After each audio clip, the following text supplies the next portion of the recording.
Hi all, എല്ലാവരും ഗുഡായി safe ആയിട്ട് ഇരിക്കുന്നുണ്ടാവും. ഏകദേശം ഒരു 1 month ഒക്കെ ആയിട്ടുണ്ടാവും ഒരു ഫുൾ വീഡിയോ ഒക്കെ ഇട്ടിട്ടോ. കുറച്ച് തിരക്കായി പോയി. അപ്പൊ നമ്മൾ ഇന്ന് നോക്കുന്നത് ഈ ഒരു സ്കേർട്ടിന്റെ അടിവശം ഉണ്ടല്ലോ, ഇതിന്റെ അടിവശം നമ്മൾ റൗണ്ട് ഹെം ഫൂട്ട് വെച്ചിട്ട് ഒന്ന് സ്റ്റിച്ച് ചെയ്തെടുക്കും. പിന്നെ ഇതൊരു റിക്വസ്റ്റ് വീഡിയോ കൂടിയാണ് കേട്ടോ. ഞാൻ ഈ ഒരു ഫൂട്ടിന്റെ ഷോർട്സ് ഇട്ടിരുന്നു മുന്നേ. അപ്പോൾ ഒരുപാട് പേര് പറഞ്ഞിരുന്നു ഇതിന്റെ ഡീറ്റെയിൽ വീഡിയോ ഒന്ന് ചെയ്യുമോന്ന്.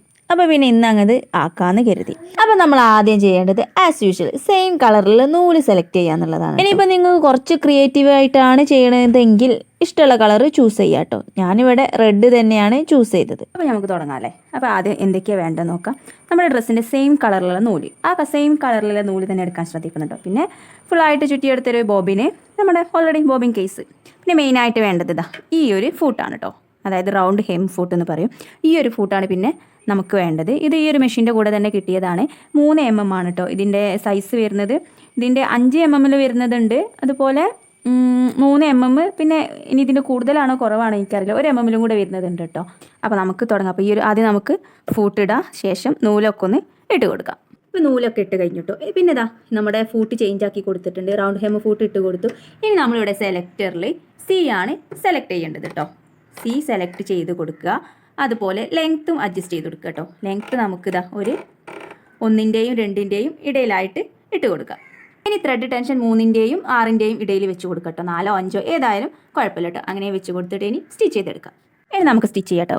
ആദ്യം നമുക്കിത് ഈ ഒരു റൗണ്ട് പോലെ നിൽക്കുന്ന ഒരു ഭാഗം കണ്ടില്ലേ, ഈ ഒരു ഭാഗത്തിൻ്റെ ഉള്ളിലേക്ക് നമുക്ക് നമ്മുടെ ക്ലോത്ത് ഒന്ന് കയറ്റി വെച്ച് കൊടുക്കാം കേട്ടോ. ഇതുപോലെ ഒന്ന് കയറ്റി വെച്ച് കൊടുത്തതിന് ശേഷം കറക്റ്റിൽ തന്നെ വെച്ച് കൊടുക്കട്ടെ. എന്നിട്ട് നമുക്ക് സ്റ്റിച്ച് ചെയ്തെടുക്കാം. ഇങ്ങനെ കറക്റ്റാക്കിയിട്ട് വെച്ച് കൊടുത്തിട്ട് സ്റ്റിച്ച് ചെയ്തെടുക്കാം. സ്റ്റിച്ച് ചെയ്തിട്ട് നമുക്ക് ജസ്റ്റ് ഒന്ന് നോക്കാം കേട്ടോ. ഈ ഒരു ഷേപ്പ് നിങ്ങൾക്ക് ഓക്കെ ആണോ എന്ന്. ഓക്കെ ആണെങ്കിൽ നമുക്കിത് കണ്ടിന്യൂ ചെയ്യാം. അല്ലെങ്കിൽ ഇതാ ഇവിടെ ലെങ്ത് ഉണ്ടല്ലോ, ആ ലെങ്ത് നമുക്ക് അങ്ങോട്ടും ഇങ്ങോട്ടും ഒക്കെ ഒന്ന് അഡ്ജസ്റ്റ് ചെയ്ത് കൊടുക്കാം. എനിക്കിത് വല്ലാണ്ട് അങ്ങോട്ട് അടുത്തായിട്ടാണ് കേട്ടോ തോന്നുന്നത്. അപ്പോൾ ഞാൻ കുറച്ചൊന്ന് വിട്ടാക്കാൻ വേണ്ടിയിട്ട് ഒന്ന് ലെങ്ത് അഡ്ജസ്റ്റ് ചെയ്ത് കൊടുക്കുന്നുണ്ട്. ലെങ്ത്ത് അഡ്ജസ്റ്റ് ചെയ്തതിന് ശേഷം ഞാൻ സ്റ്റിച്ച് ചെയ്തെടുക്കുകയാണ് കേട്ടോ. അങ്ങനെ ജസ്റ്റ് ഒന്ന് പിടിച്ച് കൊടുക്കുക. നമ്മളിങ്ങനെ ഈ ഒരു ഭാഗം വലിച്ച് പിടിക്കുക, അതുപോലെ ഈ ഒരു ഭാഗം വലിച്ച് പിടിക്കുക. അങ്ങനെ വലിച്ച് പിടിക്കുകയാണെങ്കിൽ നമ്മൾ സ്റ്റിച്ച് ചെയ്ത് കഴിഞ്ഞിട്ട് ഒരു കേളി ആയിട്ട് നിൽക്കും കേട്ടോ. അതായത് നോർമലി സ്റ്റിച്ച് ചെയ്യുകയാണെങ്കിൽ നമ്മൾ ഇവിടെ നിന്ന് പിടിക്കാണ്ട് ജസ്റ്റ് ഇതങ്ങനെ വെച്ചിട്ട് സ്റ്റിച്ച് ചെയ്തെടുക്കുകയാണെങ്കിൽ നോർമലായിട്ട് തന്നെ ആയിരിക്കും നിൽക്കുക. നേരെ മറിച്ച് നമ്മളിത് വലിച്ച് പിടിച്ചിട്ടാണ് സ്റ്റിച്ച് ചെയ്യണമെങ്കിൽ കേളി ആയിട്ട് നിൽക്കും. അപ്പോൾ നമുക്കൊന്ന് നോക്കാം കേട്ടോ. മെയിനായിട്ട് നമ്മൾ കുട്ടികളുടെ ഫ്രോക്കിൻ്റെ താഴെ, അതുപോലെ സ്കേർട്ടിൻ്റെ താഴെ, ഇപ്പം നമ്മുടെ വലിയൊരു ഡ്രസ്സ് നോക്കുകയാണെങ്കിൽ അതിൽ എയർലൈൻ കുർത്തിയൊക്കെ വരുമല്ലോ, ആ ഒരു ഡ്രസ്സിൻ്റെയൊക്കെ താഴെയാണ് കേട്ടോ ഈ ഒരു സ്റ്റിച്ച് മെയിനായിട്ട് യൂസ് ചെയ്യൽ. ഇത് ചെയ്യുമ്പോൾ നമുക്കൊരു പ്രത്യേക ഭംഗിയും കൂടിയായിരിക്കും ഡ്രസ്സിന് കിട്ടുക. നമ്മൾ സ്റ്റിച്ച് ചെയ്യുമ്പോൾ 2 ഭാഗം പിടിച്ചു കൊടുക്കണം കേട്ടോ. വിട്ട് കൊടുക്കുകയൊന്നും ചെയ്യരുത്. എന്നാൽ മാത്രമേ നമുക്കിത് കറക്റ്റിലായിട്ട് കിട്ടുള്ളൂ. ഇതുപോലെ നമ്മൾ വലിച്ച് പിടിച്ച് അടിക്കുകയാണെങ്കിൽ നല്ല റിസൾട്ട് ആയിരിക്കും കേട്ടോ കിട്ടുക. പിന്നെ നമ്മൾ ശ്രദ്ധിക്കേണ്ട മറ്റൊരു കാര്യം എന്താ വെച്ചാൽ, നമ്മളിങ്ങനെ പിടിച്ചു കൊടുക്കുന്നതിൻ്റെ ഇടയിൽ അറിയാണ്ട് ഈ ഒരു ഭാഗം കയറി പോകാൻ ചാൻസ് ഉണ്ട് കേട്ടോ. നമ്മൾ എത്ര പിടിച്ചു കൊടുത്താലും അറിയാണ്ട് ഇതൊന്ന് കയറിപ്പോകും. ആ ഒരു കാര്യം കൂടി നമ്മൾ ശ്രദ്ധിക്കണം കേട്ടോ. അല്ലെങ്കിൽ സ്റ്റിച്ച് ചെയ്യുന്ന സമയത്ത് ഈ ഒരു പോർഷനും അതുപോലെ നമ്മുടെ ഈ വക്കും കൂടി ചേർന്നിട്ടായിരിക്കും സ്റ്റിച്ച് ചെയ്ത് വരിക. അപ്പോൾ അതെവിടെ ഇങ്ങനെ കുത്തി കൂടി നിൽക്കാനൊക്കെ ചാൻസ് കൂടും. പിന്നെ നമ്മുടെ ഫസ്റ്റ് അറ്റംപ്റ്റ് തന്നെ കറക്റ്റ് ആയിക്കൊണ്ടൊന്നുമില്ല കേട്ടോ. കാരണം 1-2 വട്ടമൊക്കെ ട്രൈ ചെയ്ത് നോക്കുമ്പോഴേ നമുക്കത് പിന്നെ അങ്ങോട്ട് പെർഫെക്റ്റ് ആയിട്ട് കിട്ടുള്ളൂ. പിന്നെ നമ്മൾ മെയിനായിട്ട് ശ്രദ്ധിക്കേണ്ടത് ഫസ്റ്റായിട്ട് നമ്മൾ ആ ഒരു ഹോളിൻ്റെ ഭാഗത്തേക്ക് വെച്ച് കൊടുക്കില്ല, അതായത് ജസ്റ്റ് കയറ്റി വെച്ച് കൊടുക്കില്ല. ആ ഒരു ഭാഗമാണ് നമ്മൾ കറക്റ്റായിട്ട് ശ്രദ്ധിക്കേണ്ടത്. അത് ഓക്കെ ആണെങ്കിൽ ബാക്കിയെല്ലാം ഓക്കെ ആയിട്ട് തന്നെ കിട്ടും കേട്ടോ. ഇനി ഈ ഒരു കാര്യമാണ് കേട്ടോ ശ്രദ്ധിക്കേണ്ടത്. നമ്മൾ സ്റ്റിച്ച് ചെയ്യുമ്പോൾ ജോയിൻറ്റ് ചെയ്ത ഭാഗം വരുമല്ലോ, ആ ഒരു ഭാഗത്ത് കട്ടി കൂടുതലായതുകൊണ്ട് ഈ ഒരു ഹോളിൻ്റെ ഉള്ളിൽ കൂടെ പോകാൻ കുറച്ച് പ്രയാസമായിരിക്കും. അപ്പോൾ ഈ ഒരു ഭാഗം നമുക്ക് ജസ്റ്റ് ഒന്ന് കട്ട് ചെയ്ത് മാറ്റണം കേട്ടോ. ഒന്ന് കട്ട് ചെയ്ത് മാറ്റിയിട്ട് വേണം നമ്മൾ സ്റ്റിച്ച് ചെയ്തെടുക്കാൻ വേണ്ടിയിട്ട്. ഇതുപോലെ ഒന്ന് കുറച്ച് മുകളിലേക്ക് കട്ട് ചെയ്ത് കൊടുത്തിട്ട് ശേഷം വീണ്ടും ഇങ്ങനെ ഒന്ന് നമ്മൾ വെച്ച് കൊടുക്കുക. നേരത്തെ വെച്ച് കൊടുത്തല്ലോ അതുപോലെ തന്നെ ഒന്ന് വെച്ച് കൊടുത്തിട്ട് സ്റ്റിച്ച് ചെയ്തെടുത്താൽ മതി. അപ്പോൾ നമുക്ക് കറക്റ്റായിട്ട് ആ ഒരു പോർഷൻ അതിൻ്റെ ഉള്ളിലൂടെ കയറി കിട്ടും. ഇനി നമുക്കിതൊന്ന് ഇതിൻ്റെ ഉള്ളിലേക്കൊന്ന് വെച്ച് കൊടുക്കാം കേട്ടോ. എന്നിട്ട് സ്റ്റിച്ച് ചെയ്തെടുത്താൽ മതി.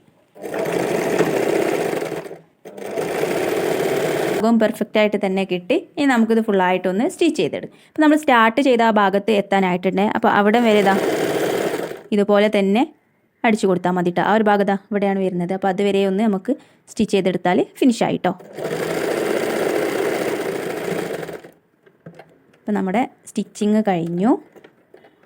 കേട്ടോ. ഇനി നമുക്ക് കട്ട് ചെയ്ത് മാറ്റാം. ഇനി എക്സ്ട്രാ ഇതുപോലെ വരുന്ന നൂലുകളൊക്കെ ഒന്ന് വെട്ടി മാറ്റി കൊടുക്കണം. ഇനി ഞാൻ ഇതിൻ്റെ ലൈനിങ് പോർഷനും കൂടെ മടക്കി അടിക്കുകയാണ് കേട്ടോ. ആ ഒരു പോർഷനും ഞാൻ ഈ ഒരു ഫൂട്ട് വെച്ചിട്ട് തന്നെയാണ് കേട്ടോ ചെയ്യുന്നത്. അപ്പോൾ ഞാൻ അതിന് വേണ്ടിയിട്ട് സെലക്ടർ ചേഞ്ച് ചെയ്ത് കൊടുക്കുന്നുണ്ട് കേട്ടോ. സിയിൽ നിന്ന് ഞാൻ നേരെ എയിലേക്ക് തന്നെയാണ് ഇട്ട് കൊടുക്കുന്നത്. നേരെ എ അല്ല, എയുടെയും ബിൻ്റെയും ഇടയിലായിട്ടാണ് കേട്ടോ വെച്ച് കൊടുക്കുന്നത് സെലക്ടർ. എന്നിട്ടാണ് സ്റ്റിച്ച് ചെയ്തെടുക്കുന്നത്. നമുക്ക് അല്ലാതെ സ്റ്റിച്ച് ചെയ്തെടുക്കാൻ നോർമൽ സ്റ്റിച്ചാണ് കേട്ടോ ചെയ്യുന്നത്. ലെങ്ത്ത് വേണമെങ്കിൽ നമുക്ക് അഡ്ജസ്റ്റ് ചെയ്ത് കൊടുക്കാം കേട്ടോ. ഞാനൊരു 3ലേക്ക് ഇട്ടിട്ടുണ്ട് ലെങ്ത്ത്. ഇനി നമുക്ക് സ്റ്റിച്ച് ചെയ്തെടുക്കാം.